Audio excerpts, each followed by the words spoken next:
with Patricia, you know, she had mentioned your work for a while and wanting to pair us up. And I'd seen your work, but not in correlation with mine, you know, context in the same room. And when I walked in here for the first time yesterday, I was just floored, you know. And then when we actually began to speak, like there's so much there. You know, there's so much there on so many levels. Process, content, our histories, and yeah, so I'm just thrilled and excited to be in this dialogue with you. Grateful to Patricia for putting this space together.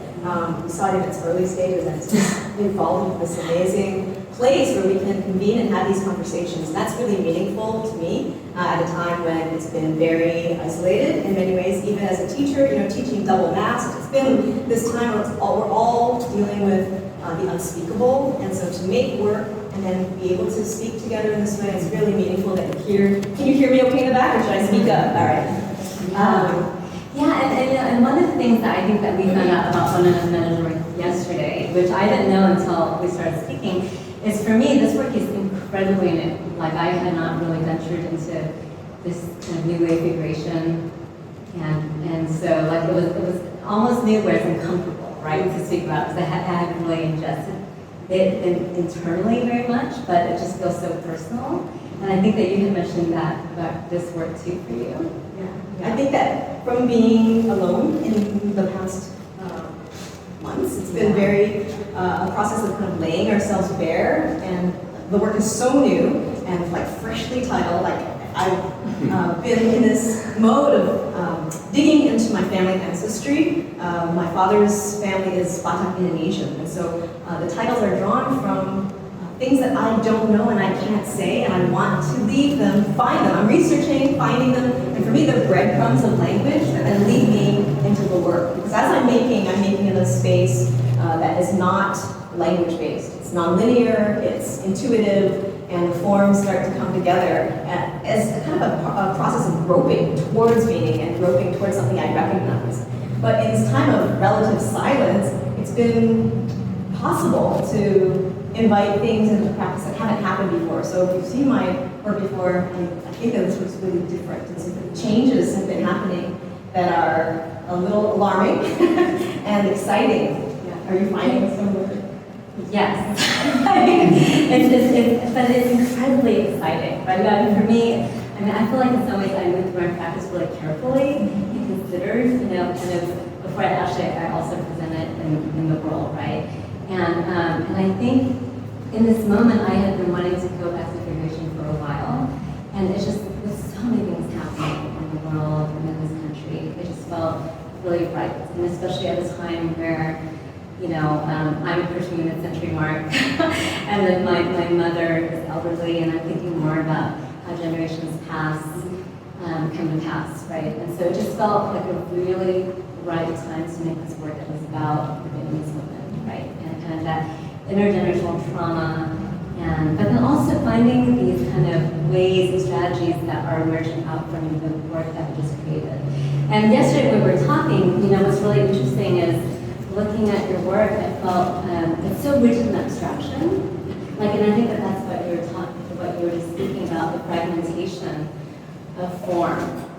So I don't know, can I just launch into ask you a question? So one of the things, you know, I think for myself is I use textiles, and I think using textiles as a painter, especially for historic and kind of decorative, there's this association with like Orientalism, right? And I think as an Asian person, there's the history of that, and kind of the negative supportive history, but then there's like the real aesthetic I grew up with that was so valued, you know, in my family, you know, that I was surrounded by. And so I wonder for you, like when I see these works, I mean, there's just so much there.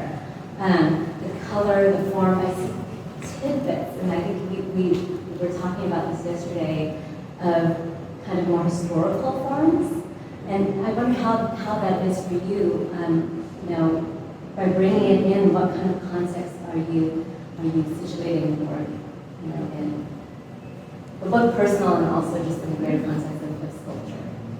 Yeah. I've been drawn to fragments because that for me is how I learn about my culture and myself. Part of the Southeast Asian diasporic experience for me has been, my mom is Chinese, born in Thailand. I was also born in Bangkok. My father is Indonesian by heritage, but then born in Malaysia, grew up in Singapore. And then we all immigrated when I was 5 to Canada. So that upheaval and moving from place to place, it leaves a fragmented understanding of where I come from. When people say, where are you from? That's really a loaded, kind of fragmenting question. It's this pulling towards things that have ephemerality about them. Things don't last. Like stories that one aunt tells, a cousin and the grandmother will tell in a totally different way, so facts fade, and I can't really grasp them. And now as I'm digging more seriously, I'm looking at Indonesian Batak books and just the way that people interpret the myths of the creation story in Indonesia. They're pronounced differently, they're spelled differently, the same characters or similar characters, and then the narrative completely changes from one source to another. So that unreliability of text and language is something that I find really exciting, because I always thought I was just lost, but instead there's something that's much more layered and complex about the way that we shape identity through the way we tell stories within families and throughout culture, I feel. So this is titled Siboru Diaparujar, and it's a goddess that descended from the heavens, from the top part of Indonesian universal consciousness. There's middle world, upper world, and lower world. And so she descends on this spun thread, and she drops pieces of earth that her grandfather gave her onto the head, without knowing it, onto the head of a dragon. And so that's Nana Padoha, this dragon over here. And that enrages the dragon and starts to lash around, causing earthquakes, floods, things that disrupt the watery middle earth area. And they have this epic battle. And that sense of confrontation and fragmentation of geologic eruption is, again, something that it resonates with me, because my work is often exploded fragments, or things that crash, or things that are about to fall into disarray and hard to say through language. And so those things kind of resonate as the way that I try to piece little fragments together that come from watercolor. I love how your moving parts of the textile that you mentioned. This piece is a really great place. I think you were just speaking about your mother, and as this amazing painting. You were shooting yesterday the moving gold leaf. That's right. The moving pieces of silk. Talk a bit about that kinetic. Yeah, gosh, well, this is, it's interesting, because I think the kinetic silk, so I came to working this way a few years ago when I started to experiment with sort of the hierarchies of the painting language, right? Often they're so European-based, and so there was like the hierarchies of oil painting don't necessarily, the hierarchy, the kind of tradition of silk painting doesn't necessarily have the currency that oil painting has, right? When you think about like painting history and art history. So I really wanted to kind of test out and put those two visual languages together. And I started just kind of putting the silk panels, attaching them, and I didn't even know that they would move until I put them on there. And so that was a really wonderful discovery. But I think that the use of textiles in this work also serves a really important historic way in which textiles are really associated with Asian females. And so there was in the early 19th century or late 20th century, I can't remember which one. So there was a case called the case of the 22 blue Chinese women. And it was, I believe, in 1898 or something of some sort. And so a boat from China called the SS Japan tried to dock in California.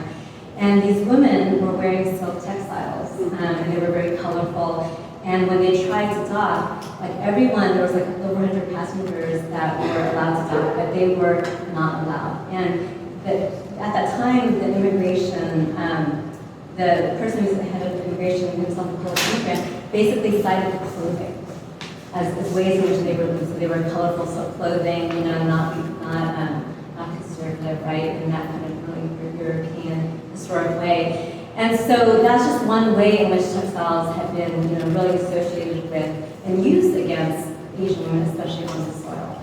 And so another way is in which Asian textiles were painted, let's say, in China during the 1700s and adorned the bodies of the elites in Europe and America. And so those textiles were scenic, they were decorative, and so for myself, I really wanted to bring that textile in and paint textiles myself. So the textiles are all painted by myself, and they are a combination of scenic textiles I've interpreted through scenes of the American campaign in Vietnam, which myself, I'm a Vietnamese refugee.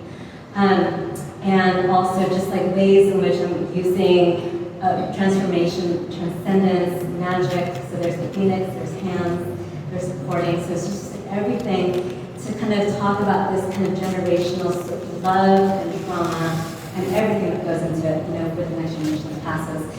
And so I'm also bringing in my experience as an American girl, right? So as a child, like most children with working parents, I was a latchkey child, and so I watched lots and lots of TV, and I projected myself onto experiences I saw on screen. And there was very little Asian, bodies, but in Godzilla there was.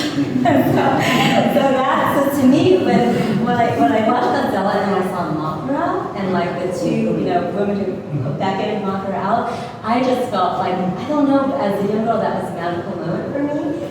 And so I chose to paint my mother, and this is my mother when she was young, in this way. She's in the middle, and I painted her as Mothra because also the act of coming from a country to a different country as a refugee, there's this transformation. The transformation has to happen, right? And so in there, that's her, and then she's the mother. So there's like this cool, like liquid blood, and yeah. So I just thought of that as a way that just seemed like a really beautiful form for her. And then behind her is the durian fruits, and for those people who know the durian fruits, it just seemed like also a perfect fruit to paint within this, because if you've read about or heard about it, it's this fruit where, especially to outsiders who are not used to it, smells like rotting flesh. And the fruit itself is really spiky and large and heavy, so when it falls, it can actually really harm someone. And so, but as someone in the diaspora, when you're first given this fruit, finally, I think I first tried it in my teens, and it was sort of like this test to see how good you were, right? If you actually liked it, So I painted this durian fruit with the mouth open. So that's the mantra. So anyway, so the three main figures here are generational. So the crone is in the other room is my paternal grandmother, who I've never met, as the grandmother of my mother. And then this is the iteration of myself. That's kind of funny, but we can talk about it a little bit. Yeah. So, one of the things that I, in the moving, so you mentioned the moving, right? I am so curious about your process. And I think you and I were talking about this yesterday. So, I know in your work, one of the things that we are both really mindful of is we're mindful of the kind of traditions that we come from, our lives, right? So the tradition of painting, tradition of ceramic, and sculpture, and sort of the colonized lens and context that's situated with that.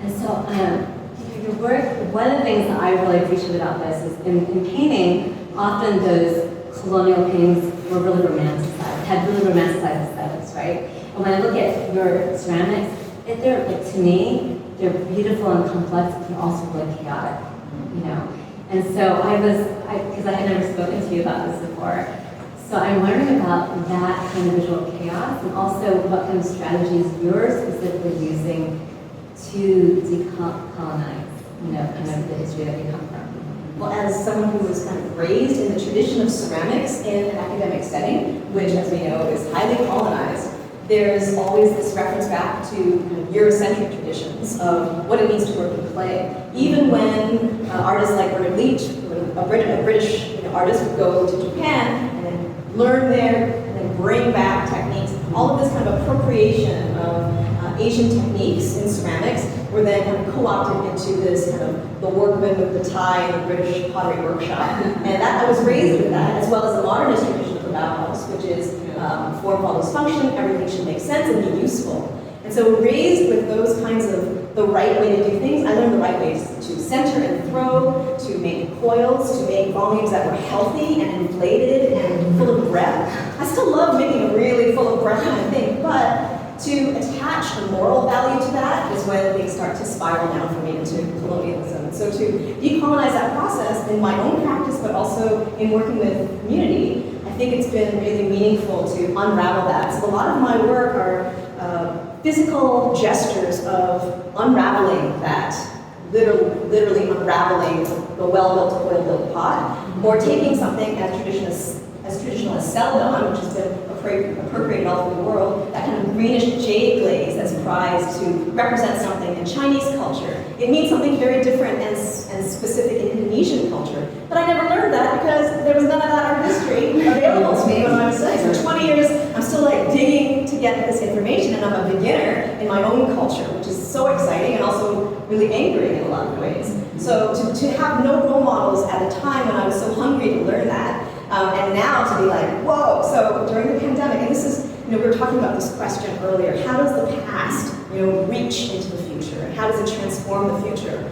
Well, learning about celadon pots in Indonesian cultures, they were using found ceramics, Chinese ceramics. So my cultures started to converge way back historically. I've been using found bits of pottery from thrift shops for over 20 years in my work as found objects. So you see little kitsch objects, little Tetley tea from Canada, figurines, or bits of kitsch pottery. And all of these tell stories. They speak to a time and a place and a person who treasured that broken shard. But it also wasn't only a found object. In Batak culture, the shamans would find a Chinese trade ceramic, celadon glaze or blue and white pot, and then they would hand carve a wooden stopper in a figure to put in magical substances and heal their communities, protect their communities. And I had no idea that these things were being enacted. So sometimes the past has reached into the present through epigenetic connections that I think are inexplicable. Another example, through the pandemic, I just in my throes of not knowing what was happening in my practice, I ordered like a 25-foot roll of paper and I started painting on both sides. Never done that. I just started doing this. You're like, what? And I started cutting through them and painting both sides. I just found out last year, and only saw it for the first time this year in person, these long pustahas, Indonesian divination texts, that the shamans, my great-great-grandfather was an Indonesian shaman, and they would have these books that were pounded bark, and they were like 17 meters long, folded in accordion shape, written and illustrated on both sides.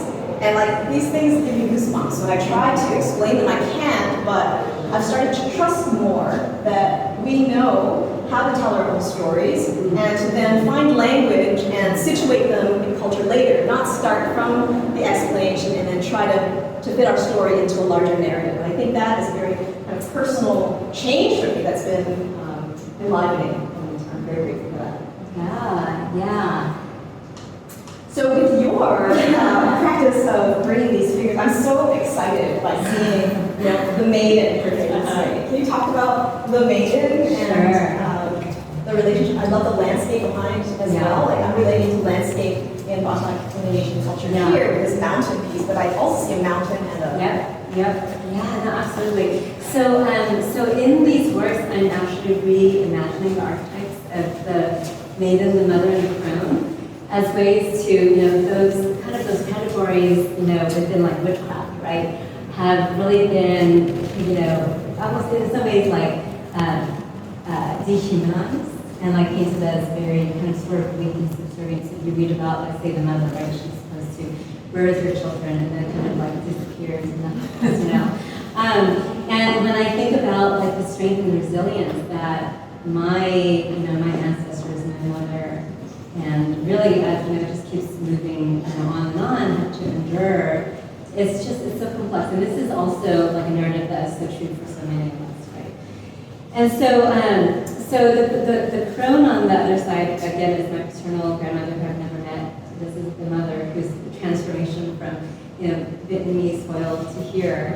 And then, as like basically the first generation of our family here, for me, like, it was all about seeing myself firmly as an American, even though, of course, like many of us growing up here, we were often felt never to be made like we belonged, right?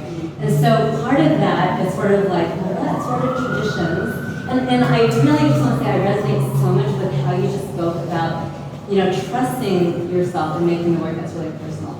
So, to me, like, in my own practice, I make work where I look at the greater context of things, but it becomes personal in a way where, like, that's sort of a view into how I look at the world, right? But this work is on a whole different level where I'm actually really painting my family, and there was something about just trusting how I wanted to represent that and to really think about the gestures. Like, so my grandmother is in, a chair because she died by the time my father was 10 under French colonialism, right? And the chair is a French colonial chair. And so for me, this is really taken from sort of like this idea of the Western figure, right? The Western figure is sort of this cowboy. And this is also based on the 1980s movie Urban Cowboy, where John Travolta is this, white male who, the part of upward mobility is to ride this bull, harnessing the power of the animal, right? Which you also have in your work, which is pretty amazing.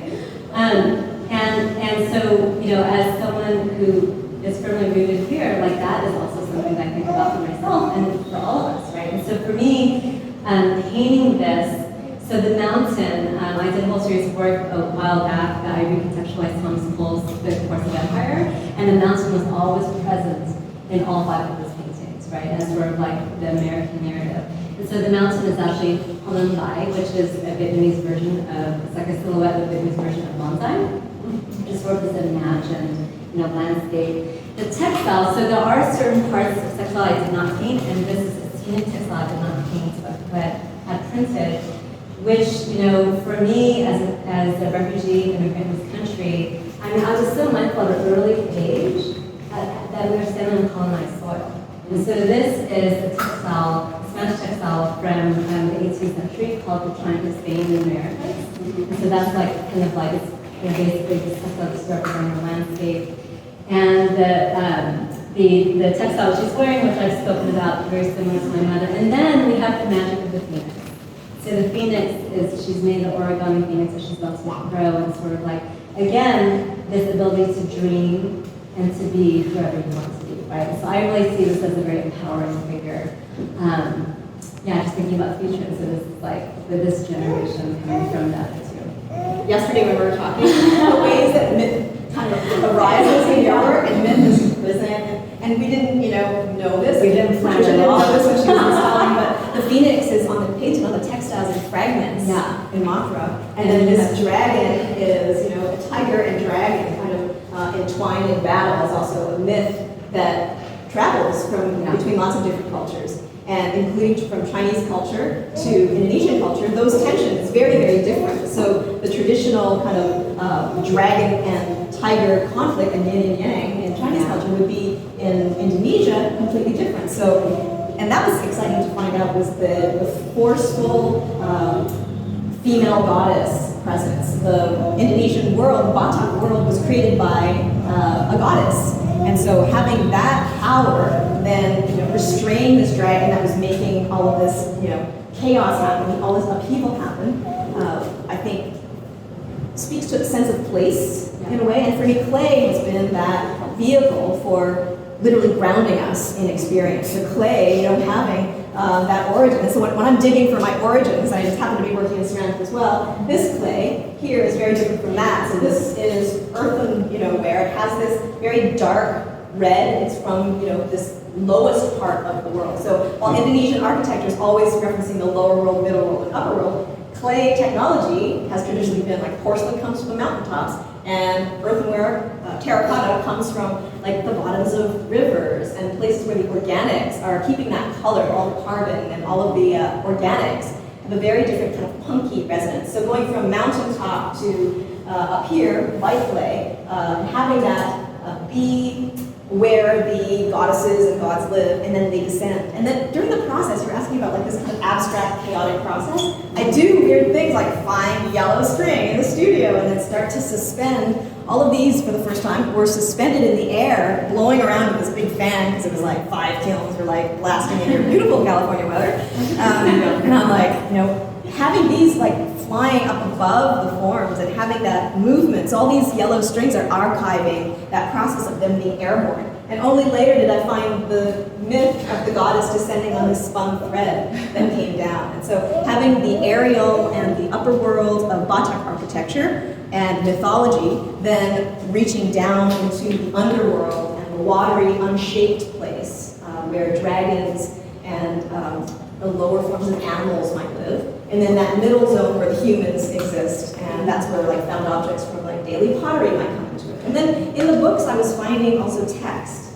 So maybe we should talk about language and, you know, how does text, and I was finding these things that I can't read yet, I can't explain. I'm looking for anyone. I think I'm also titling things as a little lure, because if people know about this, I want to talk to people and research those things. But you'll see kind of black glazed figures and pictograms that come from the Pustahas, these books that I spent time with in the British Library, that are finding their way into your work. But how does language come into your titling? Sometimes we're reaching towards something. Yeah, I mean, language, I think that's a really good question. I mean, I think there's one painting in there. Should we switch rooms? I mean, we can. I'm also really mindful of time, because I think that we've been talking for a while, so I want to also give room for questions. But the one thing, I wonder if one of the things, I think we spoke about language, so as a Vietnamese refugee, so I do speak Vietnamese, but it's like, I only know like domestic things, like where's the bathroom and feed me, you know? But I'm also illiterate, so I wanted to title the one painting in the room with your large sculpture, a Vietnamese title. And so I titled it a Vietnamese title, which is ironic because I know what it means, but I don't necessarily can't read it, right? And so it's sort of like in a ways in which language is also keeps, you know, the understanding from, you know, from really feeling kind of like what authentic is, or understanding that it doesn't need to be like that. So, but yeah, so I think it's a good segue perhaps. Yeah. So now I'm just here. We'll sit and do more questions.